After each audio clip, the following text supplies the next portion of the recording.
one thing. Nous ne nous apitoyons pas sur nos sorts, on ne demande pas que quelqu'un s'apitoie sur notre sort. A slave that cannot rebel a décidé de lutter. does not deserve pity. Hier, le président Vladimir Leaders of Poutine a African annoncé states should not l'envoi be des céréales en puppets Afrique. Nous sommes bien contents. when Nous lui disons merci pour imperialists. cela. Many African leaders are puppets, but not Traore. He has exposed a few, and you won't believe who they are. They always allow France to exploit them without resistance. As someone who cares about Africa, Traore had to expose them. But did they say anything in return? Or are they out of words? Let's find out.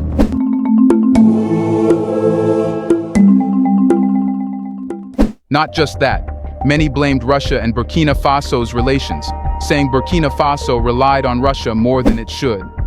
So, he had first to tell them about their relationship with Russia, and then expose them all.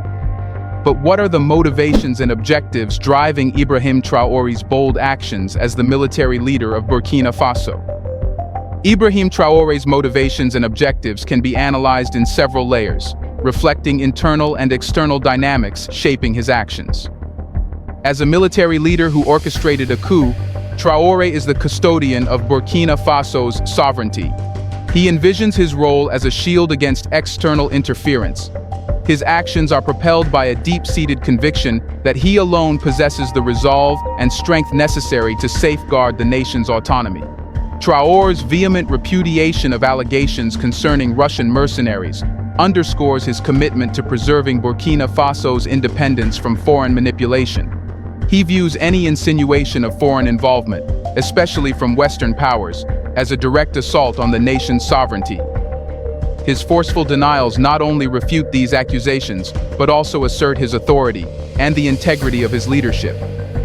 The formation of the AOSS Alliance reflects Traore's strategic vision for Burkina Faso's future. By forging alliances with other nations, particularly those outside the Western sphere of influence, he seeks to diversify Burkina Faso's international partnerships and reduce its dependence on traditional Western backers. This move strengthens Burkina Faso's diplomatic standing and signals Traore's determination to chart an independent course for the nation, free from external coercion or dominance. In Traore's eyes, protecting Burkina Faso's sovereignty is paramount, and he perceives himself as the vanguard of these noble actions. His unwavering commitment to resisting external influence and his resolute assertion of Burkina Faso's autonomy exemplify his steadfast dedication to safeguarding the nation's independence at all costs. But is he using bold words just to save his nation's sovereignty? Traore's fierce rebuttals against accusations of collusion with Russian mercenaries not only stem from his commitment to preserving Burkina Faso's sovereignty, but also reflect his acute awareness of the importance of safeguarding the nation's reputation on the global stage. In international relations, perceptions matter greatly. Traore understands that any suggestion of Burkina Faso engaging in clandestine dealings with foreign entities, especially ones with controversial reputations like Russian mercenaries, could tarnish the nation's image and credibility. Such allegations can potentially erode trust in Burkina Faso's government, both domestically and among the international community. By vehemently refuting these accusations, Traore seeks to protect Burkina Faso's reputation from unfounded claims. His forceful denials serve as a proactive measure to counteract any attempts to paint Burkina Faso as a nation embroiled in covert activities or as an unreliable partner in the global arena. Furthermore, Traore's responses aim to convey a message of transparency and integrity. By openly rejecting any involvement with Russian mercenaries, he emphasizes Burkina Faso's commitment to ethical governance and adherence to international norms. Through his actions, Traore bolstered Burkina Faso's standing as a responsible member of the international community that upholds principles of sovereignty, accountability, and respect for the rule of law. Ultimately, Traore's staunch defense against allegations of collaboration with Russian mercenaries serves not only to protect Burkina Faso's sovereignty, but also to safeguard its reputation as a credible and trustworthy actor in the eyes of the world. And why does he have something negative to say about ECOWAS? Also, Traore's rhetoric against organizations such as ECOWAS and his establishment of the AOSS Alliance represents a strategic stance against neocolonial interference in African affairs. his actions are emblematic of a broader movement within the continent to resist external influences and assert African agency in shaping regional dynamics. Traore's criticism of ECOWAS, a regional bloc largely influenced by Western powers, reflects his skepticism toward institutions that he views as perpetuating neocolonial agendas. He perceives ECOWAS as a platform through which Western interests are advanced under the guise of regional cooperation. By challenging the authority of such organizations, Traore aims to disrupt the dominance of Western powers in shaping African politics and policies. On the other hand, forming the AOSS Alliance represents Traore's proactive approach to fostering African solidarity and promoting self-determination. By aligning with other African nations outside the traditional Western orbit, Traore seeks to strengthen the continent's collective voice and reduce its dependence on external actors for economic and political support. The alliance serves as a vehicle for promoting cooperation and solidarity among African nations and asserting their autonomy and sovereignty in regional affairs. Traore's resistance against neocolonial interference is rooted in a desire to reclaim African agency and control over the continent's destiny. He envisions a future where African nations collaborate on equal footing, free from the dictates of external powers. Through his actions, Traore challenges the status quo and advocates for a paradigm shift in which African nations play a central role in shaping their futures, independent of outside interference. And what about the AOSS? The establishment of the AOSS Alliance by Traore signifies a strategic move aimed at promoting solidarity and cooperation among African nations, particularly Burkina Faso, Mali, and Niger. Traore's vision for the alliance reflects his deep-seated commitment to advancing African interests and fostering collective self-sufficiency in the region. Here's a reminder to please like and share the video and subscribe to our channel to watch more videos on Black culture, history, civilization, and identity. Let's continue now. At its core, the AOSS Alliance represents a departure from traditional alliances that external powers may have influenced. Instead, Traore seeks to cultivate a partnership based on mutual trust, shared values, and a common vision for Africa's future. By aligning Burkina Faso with Mali and Niger, Traore aims to create a regional bloc that can effectively address common challenges and pursue shared opportunities. One of the key objectives of the AOSS Alliance is to enhance Africa's ability to withstand external pressures and influence. By banding together, the member countries can pool their resources, expertise, and influence to confront external threats and assert their sovereignty. This collective approach strengthens each nation's position and amplifies Africa's voice on the international stage. Moreover, the AOSS Alliance highlights Traore's commitment to promoting economic development and prosperity within the region. By fostering closer economic ties and facilitating trade and investment among member countries, Traore seeks to stimulate growth and development that benefits all parties involved. This emphasis on economic cooperation enhances the alliance's resilience and contributes to advancing Africa's socio-economic development. As we discussed sovereignty and not relying on other nations, discussing how seriously he takes development is important. Traore's focus on self-sustainability and developing renewable energy sources such as solar and nuclear power reflects a comprehensive strategy to advance Burkina Faso's economic and social development. Traore seeks to bolster Burkina Faso's resilience and autonomy while laying the groundwork for long-term prosperity by prioritizing domestic initiatives over external dependencies. Investing in renewable energy sources like solar and nuclear power demonstrates Traore's commitment to sustainably modernizing Burkina Faso's energy infrastructure. By harnessing abundant solar resources and exploring nuclear energy options, Traore aims to diversify Burkina Faso's energy mix, reduce reliance on imported fossil fuels, and mitigate the impact of fluctuating global energy prices. Moreover, Traore's emphasis on renewable energy aligns with broader efforts to combat climate change and environmental degradation. By promoting clean and renewable energy technologies, he addresses pressing environmental concerns and creates opportunities for sustainable development and job creation within Burkina Faso. In addition to energy initiatives, Traore will likely pursue various domestic policies and programs to foster economic growth, improve infrastructure, and enhance social services. By investing in education, healthcare, and other critical sectors, Traore aims to empower Burkina Faso's citizens, enhance their quality of life, and position the country for sustained prosperity. Traore aims to strengthen Burkina Faso's resilience to external shocks and reduce its vulnerability to international pressures by prioritizing self-sustainability and domestic development initiatives. This approach fosters national pride and sovereignty and lays the foundation for a more prosperous and self-reliant future for Burkina Faso and its people. But what does Ghana's President Nana Akufo-Addo claim regarding Burkina Faso's alleged alliance with Russian mercenaries? Ghana's President, Nana Akufo-Addo, claims to have evidence supporting his allegations of Burkina Faso's alliance with Russian mercenaries, particularly the notorious Wagner Group. While the specific details of this evidence have not been made public, Akufo-Addo hinted at intelligence reports and testimonies, suggesting links between Burkina Faso's military and the Wagner Group fighters. Specifically, Akufo-Addo alleges that Burkina Faso hired Russian mercenaries to battle insurgents within their borders and, in exchange for their services, gave away part of their southern territory to Russia. And what is the impact of his statement, which lacks actual evidence? The allegations against Burkina Faso have sparked a diplomatic crisis with Ghana and drawn significant attention from the international community. Accusing one nation of ceding territory to a foreign power and engaging mercenaries is an extremely serious charge that can escalate tensions and undermine diplomatic relations of countries.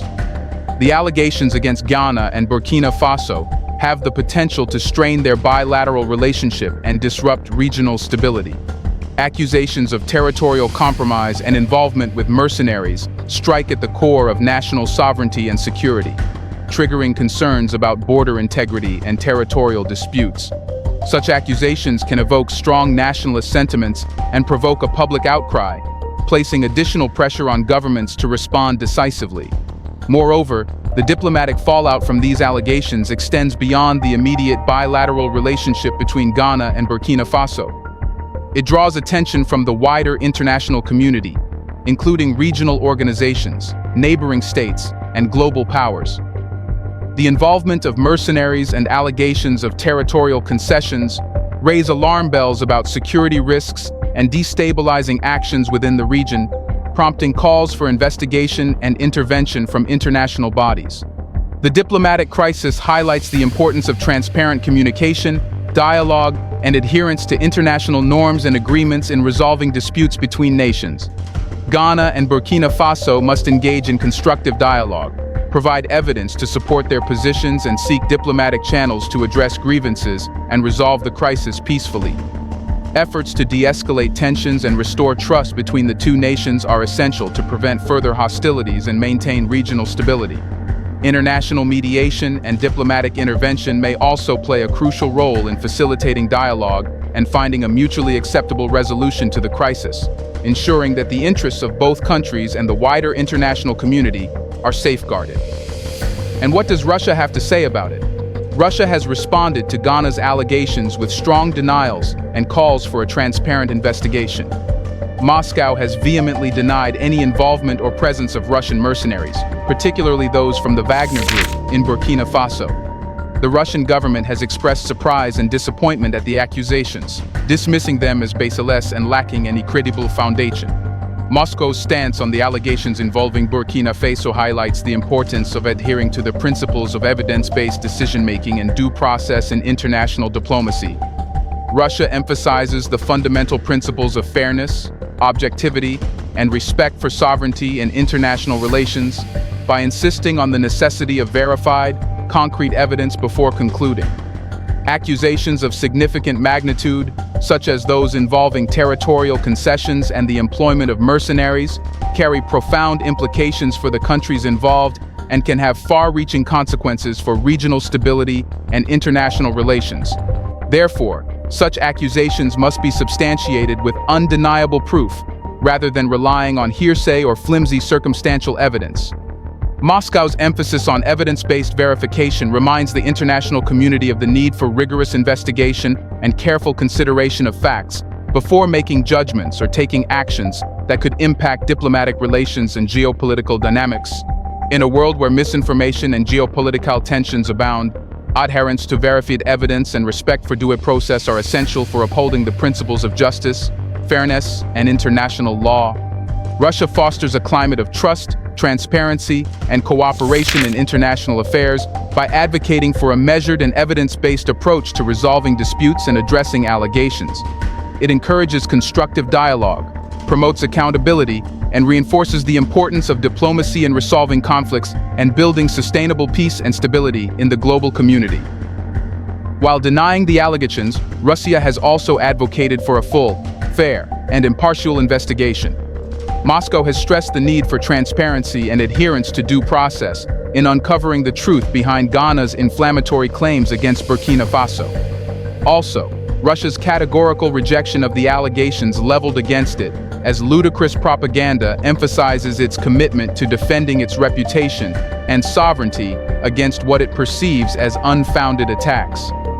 Moscow firmly distances itself from the narrative by Ghana's president, asserting that the accusations lack credibility and are driven by ulterior motives aimed at tarnishing Russia's image on the international stage. By labeling the allegations as propaganda, Russia seeks to delegitimize Ghana's claims and undermine its credibility in the eyes of the international community.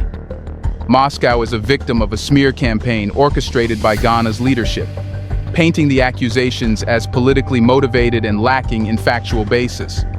Russia's stance reflects its determination to protect its standing as a respected actor in global affairs and to resist attempts to tarnish its reputation through unsubstantiated allegations.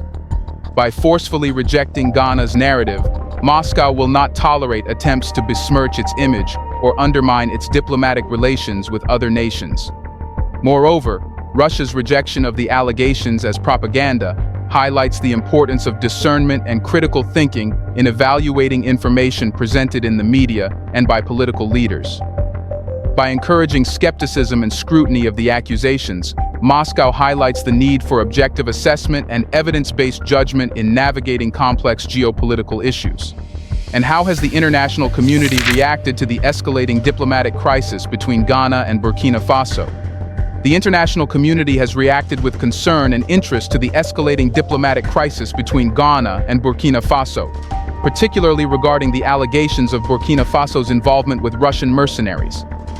Many countries and global organizations have called for a thorough and impartial investigation into Ghana's allegations against Burkina Faso.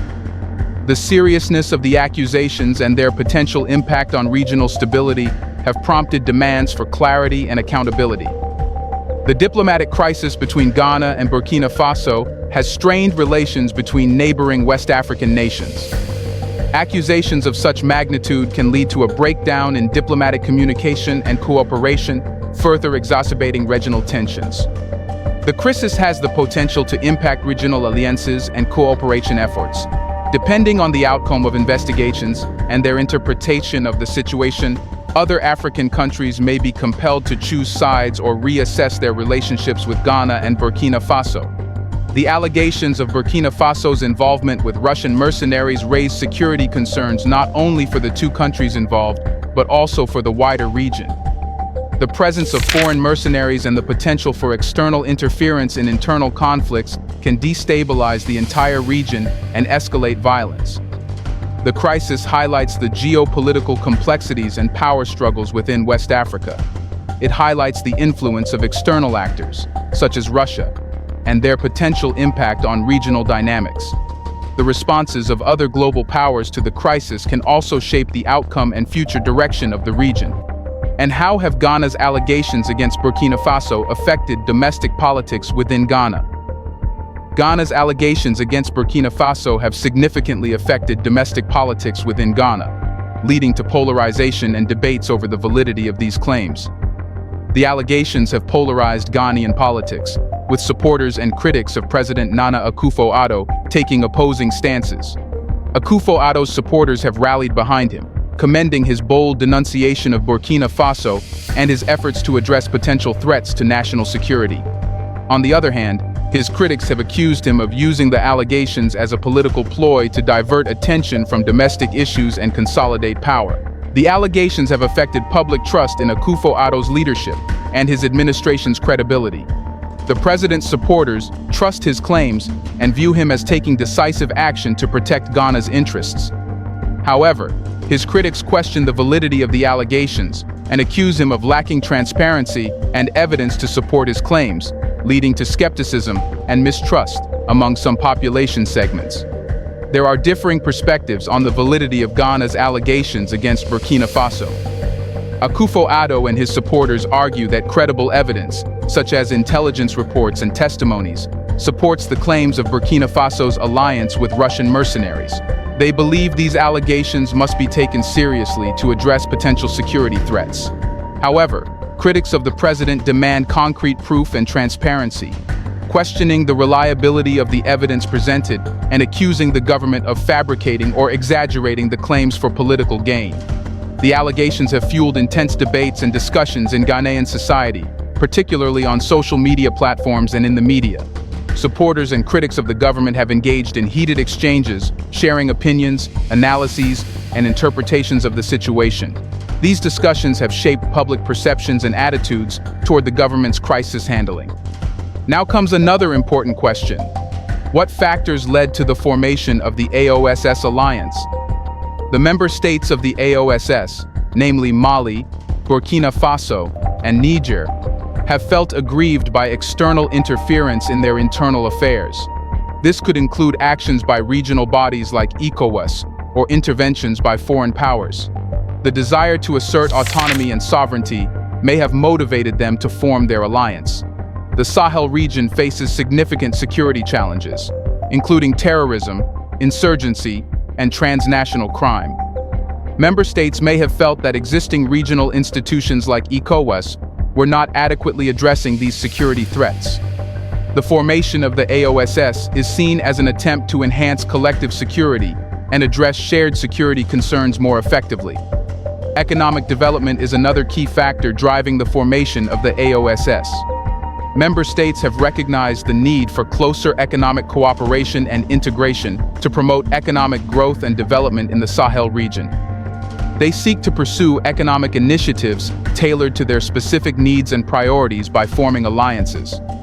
So, while Burkina Faso is doing all for Africa's benefit, nations like Ghana are still letting France exploit and use it. That's what made Traore make bold statements. Do you think Traore is right? Is Burkina Faso under perfect leadership? Will this lead to African nations' leaders being separated? Or will this separate those who care about Africa from those who are just Western puppets? Do you want to watch more videos like this one? If so, subscribe to our channel and press the bell icon next to it. We have decided to bring videos on something nobody talks about: the Black culture, civilization, history, and evidence about how glorious Blacks have been. Thanks for watching, and until the next video, stay tuned.